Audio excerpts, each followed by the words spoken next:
एक तरफ इजराइल की खुफिया एजेंसी मोसाद का चीफ चुपके से एक अरब देश पहुंचता है, दूसरी तरफ वही देश हमास और तालिबान जैसे संगठनों से भी डील करता है।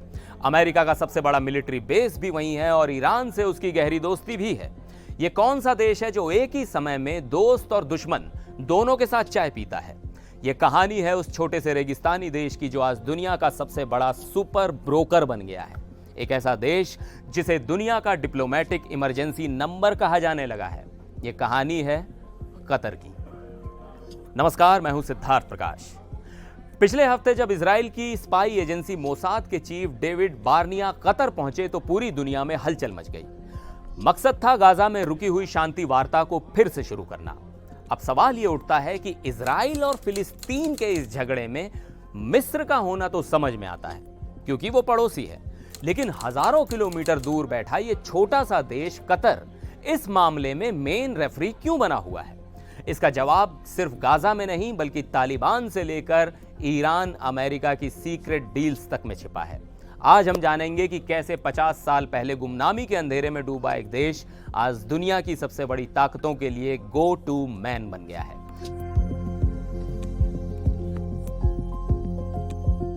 आज से 50-60 साल पहले कतर ब्रिटिश नक्शों पर बस एक छोटा सा धब्बा सा था।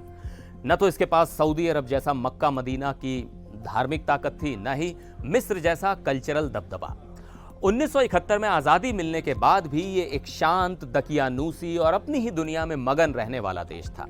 लेकिन फिर 1990 के दशक में दो चीजों ने सब कुछ बदल दिया। पहला, गैस का खजाना। कतर को दुनिया का सबसे बड़ा नेचुरल गैस का भंडार मिला जो वो ईरान के साथ शेयर करता है। इस गैस ने कतर को सिर्फ बेशुमार दौलत ही नहीं दी बल्कि दुनिया की बड़ी ताकतों को ब्लैकमेल करने की पावर भी दी। और दूसरा बड़ा बदलाव आया 1995 में जब एक महल के तख्ता पलट में शेख हमद बिन खलीफा अल थानी ने अपने ही पिता को गद्दी से हटा दिया। शेख हमद एक विजन लेकर आए थे, कतर को दुनिया के नक्शे पर लाना है, और उन्होंने ऐसा ही किया। एक साल के अंदर उन्होंने अल जजीरा चैनल लॉन्च किया।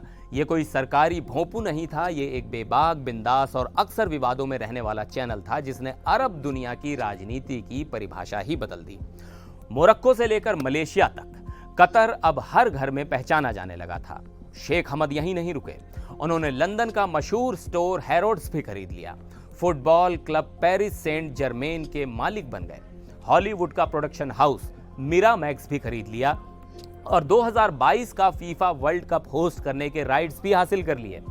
जैसा कि एक्सपर्ट्स कहते हैं, कतर के लीडर ने समझ लिया था कि वो सिर्फ अपनी मिलिट्री या इकोनॉमी के दम पर दुनिया में अपनी पहचान नहीं बना सकते। उनका असली हथियार थी डिप्लोमेसी यानी कूटनीति।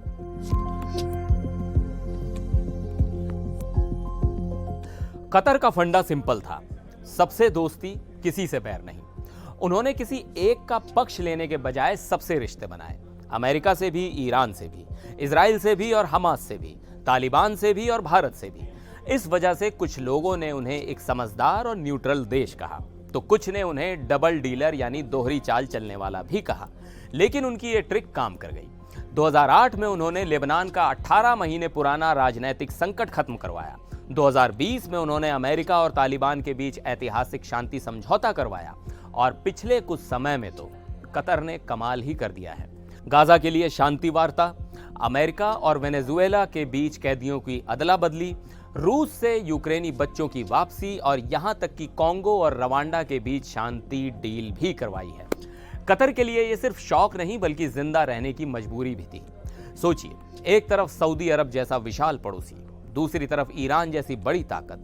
इन दो दुश्मनों के बीच सैंडविच बनकर रहने से अच्छा था कि वो एक ऐसा ब्रिज बन जाए जिसकी जरूरत दोनों को पड़े। 2017 में जब सऊदी और उसके साथी देशों ने कतर पर आतंकवाद को फंड करने का आरोप लगाकर उसका हुक्का पानी बंद कर दिया था, तब भी कतर झुका नहीं। उसने अपनी आजाद डिप्लोमेसी को और मजबूत किया और पहले से ज्यादा ताकतवर बनकर उभरा। तो कतर ये सब करता कैसे है? इसके 3 सीक्रेट हथियार हैं। पहला, पैसा। $450 बिलियन के सरकारी खजाने और गैस की दौलत से कतर दुनिया में इज्जत और विजिबिलिटी खरीदता है। बड़े बड़े ग्लोबल इवेंट्स को स्पॉन्सर करना, पश्चिमी देशों में इन्वेस्ट करना और वर्ल्ड कप जैसा आयोजन करना इसी का हिस्सा है। दूसरा, गोपनीयता। कतर चुपचाप बिना किसी दिखावे के मध्यस्थता के लिए तैयार रहता है। ये स्टाइल उन पार्टियों को बहुत पसंद आता है जिन्हें बात करने के लिए पर्दे की जरूरत होती है। और तीसरा, एक डेडिकेटेड टीम। आज कतर एक साथ 10 अलग अलग मामलों में मध्यस्थता कर रहा है और इस पूरे ऑपरेशन के मास्टरमाइंड है कतर के मंत्री डॉक्टर मोहम्मद अल खुलेफी। कहते हैं कि यह शख्स 2 दिन एक ही टाइम जोन में नहीं रहता। उनका एक इंटरव्यू में कहना था कि जहां भी झगड़ा होगा हम वहां मौजूद होंगे।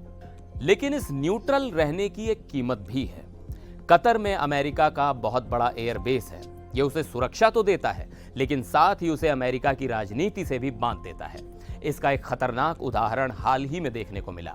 जब अमेरिका, ईरान और इजराइल के बीच तनाव बढ़ा तो ईरान ने मिसाइलें न तो इजराइल पर दागी और न ही अमेरिकी ठिकानों पर। उसने सीधे कतर पर 14 मिसाइलें दाग दी।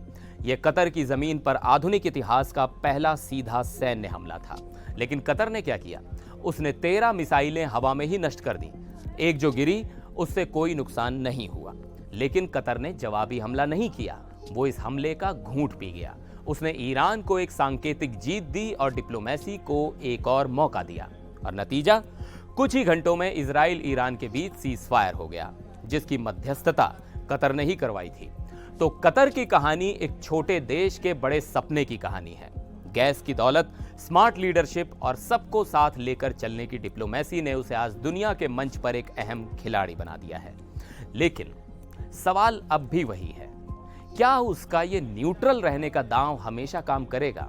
क्या अमेरिका पर उसकी निर्भरता भविष्य में उसके लिए मुसीबत बन सकती है? और क्या वो हमेशा दोस्त और दुश्मन के बीच इस पतली सी रस्सी पर चल पाएगा? आपको क्या लगता है, कतर का भविष्य क्या होगा? नीचे कमेंट्स में अपनी राय जरूर बताइएगा। अगर आपको ये वीडियो इन्फॉर्मेटिव लगा हो तो इसे लाइक और शेयर करना ना भूलें। मिलता है अगले वीडियो में, तब तक के लिए नमस्कार।